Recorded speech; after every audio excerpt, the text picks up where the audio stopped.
बच्चों, हमने class 12th algebra का चैप्टर 3 मैट्रिसेस इंट्रोडक्शन से मिसलिनियस एक्सरसाइज तक पूरा कंप्लीट कर लिया है। उम्मीद है आपने भी कर लिया होगा। और अब हम चैप्टर 4 स्टार्ट करने जा रहे हैं, डिटर्मिनेंट्स। ये दोनों मैट्रिसेस और डिटर्मिनेंट दोनों हलवा चैप्टर हैं और मैट्रिसेस और डिटर्मिनेंट कुल मिलाकर 10 मार्क्स का आता है। उम्मीद है ये 10 मार्क्स आपके बिल्कुल भी नहीं कटेंगे। और अब हम समझते हैं कि क्या होता है determinant.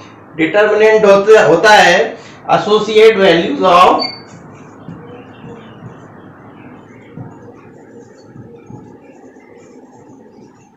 Value of matrix.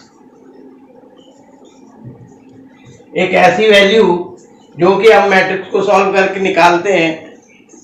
Square matrix होना बहुत जरूरी है। इसके लिए स्क्वायर मैट्रिक्स का होना बहुत जरूरी है। कौन कौन सी मैट्रिक्स को सॉल्व कर सकते हैं?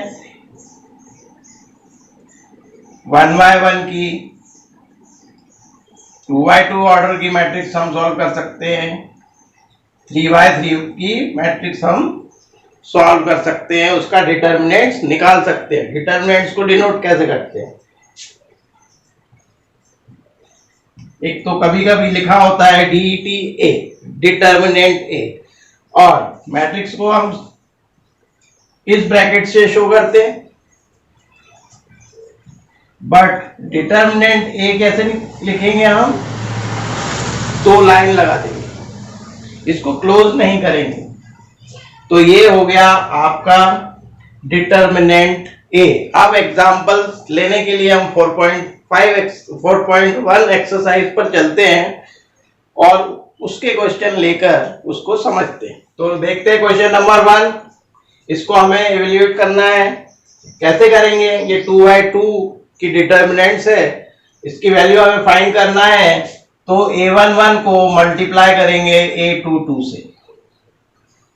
सबसे पहला काम 2 इंटू -1, इसको लिखेंगे हम A सपोज कर लेते हैं। तो determinant A equals to 2 into -1, बीच में लगाना है माइनस साइन, फिर A21 का मल्टीप्लाई A12 में करेंगे। तो ये होगा -5 इंटू 4। क्या हो जाएगा? -2 माइनस माइनस प्लस 5 4 या 20। देन इसकी वैल्यू क्या आ गई? 18।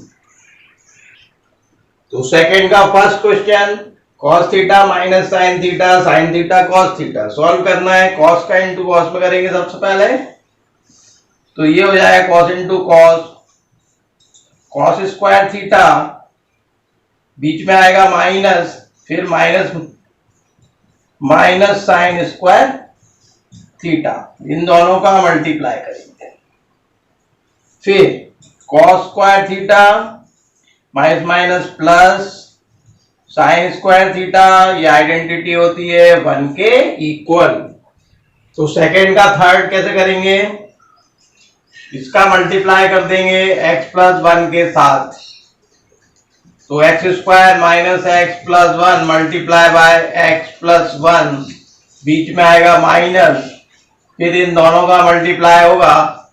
ये होगा x plus 1 multiply by x minus 1। ये आइडेंटिटी हमने पढ़ी है। ये किसकी आइडेंटिटी है? A cube minus B cube की, सॉरी प्लस की। A cube plus B cube की आइडेंटिटी है ये, A plus B into A square minus A B plus B square. और ये आइडेंटिटी है X square minus 1 mean A square minus B square equals to क्या होता है? A plus B A minus B. अब X cube plus 1 minus X square, ये plus 1 हो गया। देन वैल्यूज क्या आ गई? X cube minus X square plus 2। अब हम देखते हैं 3/3 की डिटर्मिनेंट्स को सॉल्व कैसे करते हैं। अब ये बाय यूजिंग रो या फिर by using column, along with रो भी सॉल्व कर सकते हैं, along with कॉलम भी सॉल्व कर सकते हैं, R1 भी ले सकते हैं, R2 भी लिया जा सकता है और R3 भी लिया जा सकता है। लेकिन हम एक स्टैंडर्ड फॉर्म लेकर चलते हैं कि R1 लेकर ही चलेंगे और डिटर्मिनेंट को सॉल्व करेंगे। तो इसको 3/3 डिटर्मिनेंट्स को एक्सपांड करते हैं, एक्सपांडिंग अलोंग विद R1। कैसे करेंगे? R1 मीन्स 3, सबसे पहला एलिमेंट 3 है, उसको एज इट इज लिखेंगे। अब R1 को छोड़ देंगे और C1 को छोड़ देंगे। बाकी एलिमेंट क्या बचे? 0, -1, -5 और 0, इन दोनों का मल्टीप्लाई होगा। 0 इंटू 0 कितना हुआ? 0। फिर बीच में लगाएंगे माइनस, फिर -5 इंटू -1 +5 मीन्स 5। ठीक है, इसके बाद पहला पॉजिटिव आएगा, सेकंड नेगेटिव आएगा। नेगेटिव सेकंड एलिमेंट है हमारा -1। इसके बाद अब हम इस कॉलम को छोड़ देंगे और इसको रो को छोड़ देंगे। जब हम -1 लेंगे तो R1 छोड़ देंगे और C2 छोड़ देंगे। अब एलिमेंट हमारे पास है 0, -1, 3 और 0।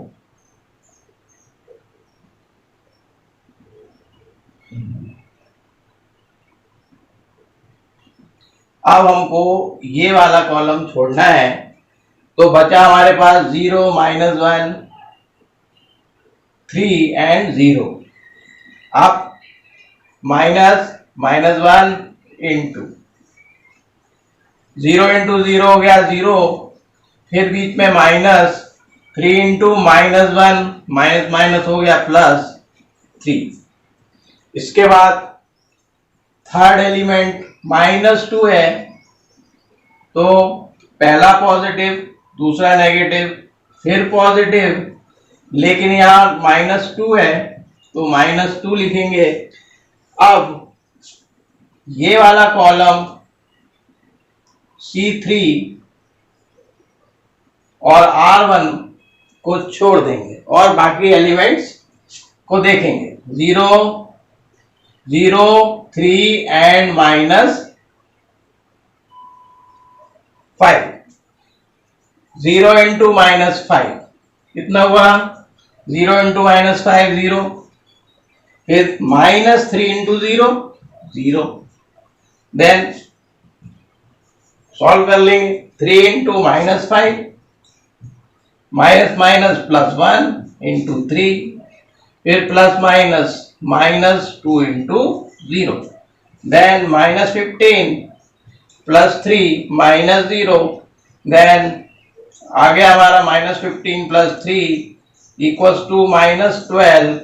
It is answer. तो 3/3 की डिटर्मिनेंट सॉल्व करने के लिए फर्स्ट पॉजिटिव होता है, सेकंड नेगेटिव होता है, थर्ड एलिमेंट होता है पॉजिटिव। इसके बाद ये माइनस, ये प्लस, ये माइनस, ये प्लस, माइनस एंड प्लस, इसको लेकर चलेंगे। हमने R1 से सॉल्व किया तो प्लस लिया पहला एलिमेंट, दूसरा फिर माइनस हो गया और तीसरा एलिमेंट पॉजिटिव। ठीक है, अब करते हैं फिफ्थ का second part, row expanding with along with row 1। First element 3 है तो पॉजिटिव आएगा +3, ये छोड़ देंगे, R1 छोड़ देंगे, C1 छोड़ देंगे। बाकी एलिमेंट 1, -2, 3, 1 बचे, तो 1 इंटू 1 1 और -+2 3 6। Second element is -4, then -4। अब ये वाला कॉलम छोड़ देंगे और R1 छोड़ देंगे, तो क्या बचा? 1, -2, 2 एंड 1। अब हमारे पास है 1, -2, 2 एंड 1। देन 1 इंटू 1 1, फिर माइनस बीच में आएगा, फिर 2 इंटू -2 -4 माइनस +4। थर्ड है 5 +5। इसके बाद +5 है, इसका इसमें मल्टीप्लाई करेंगे 2 इंटू 1 और 1 इंटू 3, तो 1 3 या कितना हुआ 3 minus 2, then 3 into -5 plus 4 into 5 plus 5 into 1 -15 plus 20 plus 5, then 25 minus 15 equals to 10 answer. तो ये जो है 3 इंटू 1 प्लस 6 आएगा, तो ये होगा हमारा 3 इंटू 7, ये हो जाएगा 21 प्लस 20 प्लस 5 हो गया 46। तो कभी कभी गलती भी हो जाती है, होनी भी चाहिए। तो ये है हमारा question number 3 is very important. देखते हैं, यहां पर लिखा है डिटर्मिनेंट 2a निकालना, और ये लिखा है राइट हैंड साइड में 4 इंटू डिटर्मिनेंट है, इसका बहुत ध्यान रखना है। अब आप देखिए डिटर्मिनेंट 2a कैसे निकालेंगे। सबसे पहले तो हम 2a मैट्रिक्स निकाल लेते हैं, 2 का मल्टीप्लाई कर देते हैं, क्या हो जाएगा 2 1 जा 2, 2 2 जा 4, 2 4 जा 8, 2 2 जा 4, ये आया हमारा 2a। अब इसका डिटर्मिनेंट हमें निकालना है, तो डिटर्मिनेंट 2a इक्वल्स टू 2 4 8 4, इसको हम सॉल्व कर लेंगे। 4 इंटू 2 कितना हुआ 8, 4 2 जा 8 एंड 8 4 जा 32, कितना आया, तो LHS की वैल्यू आ गई 8 माइनस 32 इक्वल्स टू -24। अब हम RHS लेंगे, RHS है 4 determinant A, this is RHS and LHS। 4 into determinant A, determinant है 1 2 4 2, 4 इंटू डिटर्मिनेंट मीन्स 1 इंटू 2 हो गया 2 माइनस 4 2 या 8, देन 4 इंटू -6, ये आ गया -24। देखिए दोनों LHS की वैल्यू -24, RHS की वैल्यू भी -24, then LHS equals to RHS। तो क्वेश्चन नंबर 4 में LHS क्या हुआ, क्या दिए 3a, डिटर्मिनेंट 3a, जैसे हमने लास्ट क्वेश्चन किया था वैसे ही है।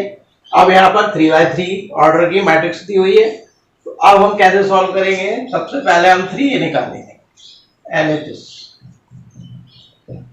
3 का मल्टीप्लाई a में 1 0 1 0 1 2 0 0 4, 3 का मल्टीप्लाई होगा 3 0 3 हो जाएगा, 0 3 6 होगा, और 0 0 3 4 12 हो जाएगा। ये आ गया 3a। अब इसका हमें फाइंड करना है डिटर्मिनेंट। डिटर्मिनेंट फाइंड करने के लिए क्या होगा, along with expanding along with R1 के along हम सॉल्व करते हैं इसको। सबसे पहले हम 3 लेते हैं, तो 3 इंटू 12 होगा 36 माइनस 6 इंटू 0 0, फिर माइनस 0, तो ये सारा ही मैट्रिक्स 0 ही हो जाएगा।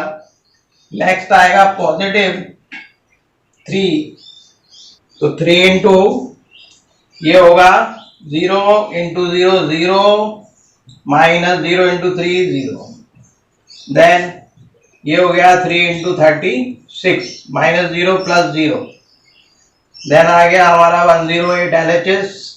इसी तरह से अब हम RHS लेंगे, तो RHS लेते हैं